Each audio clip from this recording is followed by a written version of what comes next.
Greetings everyone, welcome once again. What you see in front of you here is the Revell 1144 scale Boeing 747-400. Now this kit goes back a few years to 1993 and is a Revell of Germany boxing. It's been released in at least two other liveries that I'm aware of, United and British Airways, and of course you have the current boxing of Lufthansa here. Now the kit has somewhat of a mixed reputation. On the one hand, it's a kit of a recent version of a modern airliner, and it's got engraved panel lines, which is something we modelers always like. But on the other hand, it supposedly has some shape issues around the nose.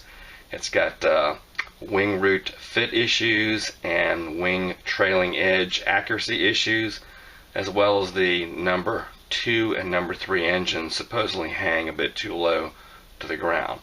So we will explore this, and most of that we're probably going to be able to live with, but we'll just have to see when we get to it. Let's take a look at the instruction sheet. Standard Revell of Germany offering here in multiple languages. Aircraft does call for some nose weight, 20 grams. All in all, construction appears to be straightforward. Should be no big surprises here. Does have a lot of parts. The aircraft is somewhat complicated with lots of landing gear bogies, but that's to be expected.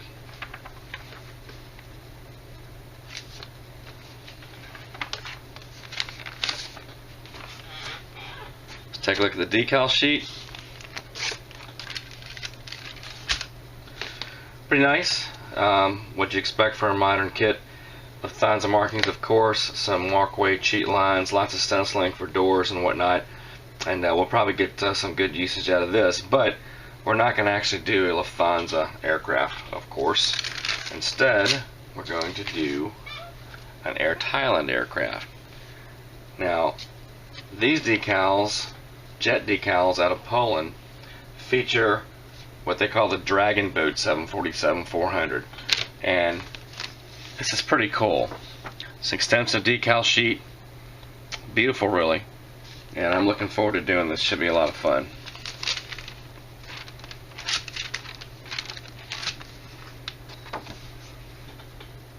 Very, very, very, very nice. Nice subdued colors. Don't see a 747 like this every day of the week. Alright, let's take a look at the plastic itself.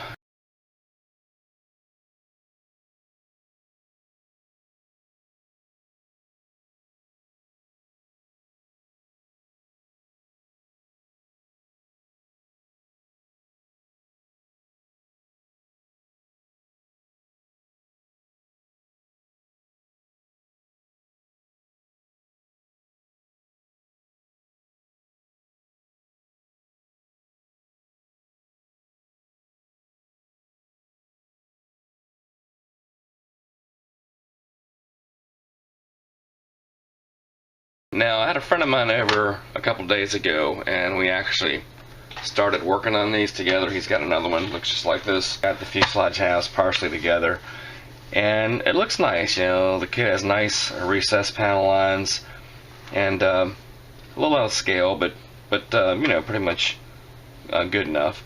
And the only thing I really did here before I put the fuselage halves together is I put some nose weight, put a ½ ounce of nose weight up front. And I took some strip styrene and I put it inside the fuselage. So what I'm going to do next is just go ahead and finish the assembly of the fuselage halves and then putty up the windows here.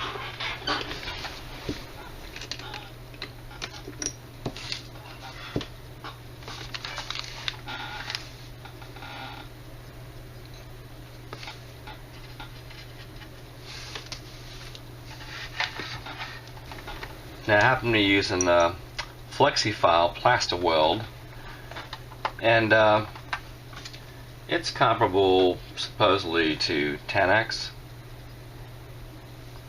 But the main thing about gluing is to be patient.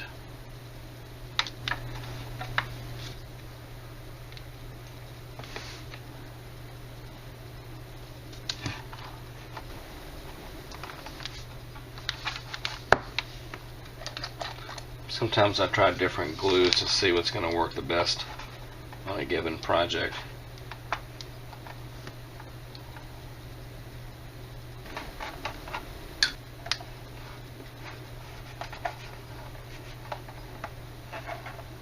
A little fingerprint there. My mistake. Sometimes you can be extremely careful and still things happen.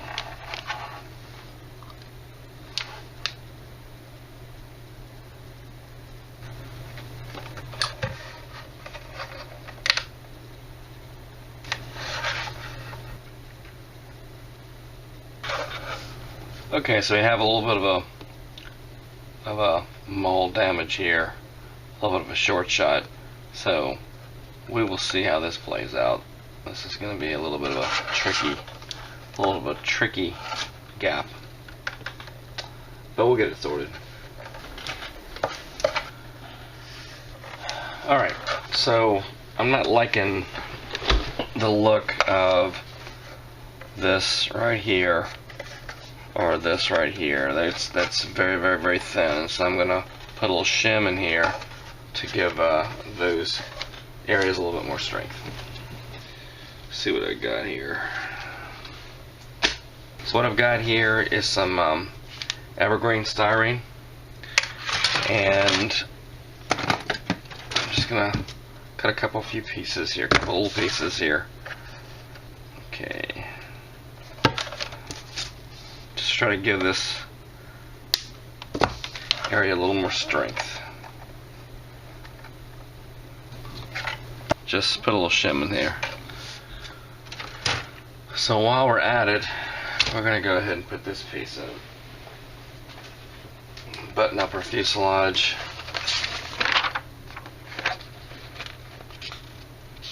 And make sure that when we start to do our body work, oh no, can't do that.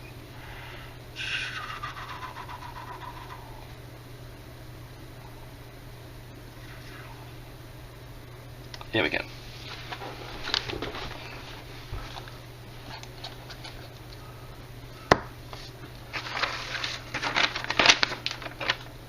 can see here that the landing gear, main gear, has to go in on this part before this part goes on the fuselage. Now what I want to do here is get this bottom plate on so I can do all this body work together and integrate it. So I'm going to leave the landing gear up and I'm going to put the gear wells actually in, which are right here. Alright, so I'm going to go ahead and cut out this bottom piece and these main gear wells and glue them in and attach them to the fuselage.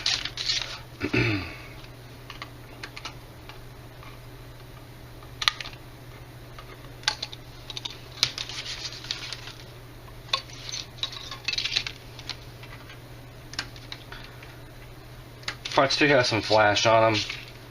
Not surprising, considering, you know, that the kit's probably been shot 1,000 million times.